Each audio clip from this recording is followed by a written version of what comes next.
मौलवी भी तो दीन को ही बेच रहा है। नमाज पढ़ाना सवाब का काम है, पैसे क्यों लेते हैं? अजीब बात कर रहे हैं आप। मौलवी नमाज पढ़ा रहा है, सवाब का काम है, तो मौलवी फ्री करे, दीन बेच रहा है पैसे अगर ले रहा है तो। भाई कुरान पढ़ना पढ़ाना सवाब का काम है ना, तो जो कुरान छापने वाली कंपनी है वो फ्री में तो नहीं देती है आपको कुरान, वो पैसे लेती हैं, वो कागज के पैसे लेती हैं, वो छपाई के पैसे लेती हैं।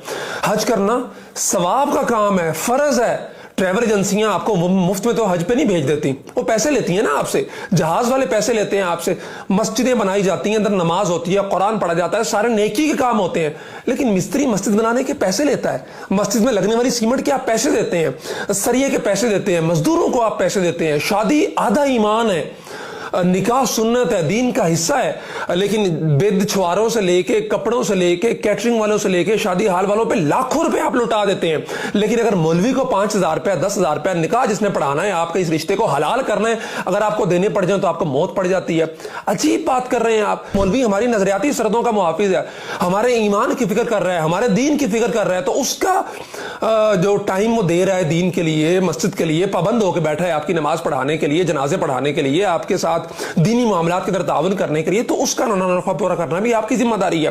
15-20 साल मौलवी बेचारे को हो गए, 15,000 20,000 रुपए तनख्वाह पे जो है ना वो नमाजें पढ़ाते हुए, आपकी दीनी जरूरियात का ख्याल करते हुए, अगर उस बेचारे ने तंग आके महंगाई के हाथों कह दिया आपको कि यार कुछ तनख्वाह बढ़ा दे, तो फौरन आपके मुंह पे आ जाता है कि जनाब ये दीन को बेच रहा है। अजीब बात है, बाकी किसी को नहीं आप कहते। तो इस रविश को बदलना होगा।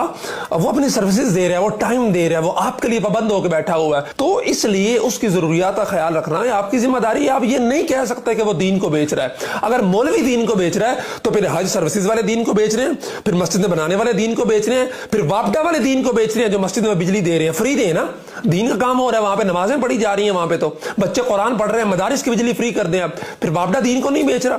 फिर ये शादियों वाले, कैटरिंग वाले, शादी हॉलों वाले और दीगर साजो सामान तैयार करने वाले दीन को नहीं बेच रहे हैं। एतराज सिर्फ मौलवी पे इसलिए कि मौलवी कमजोर है।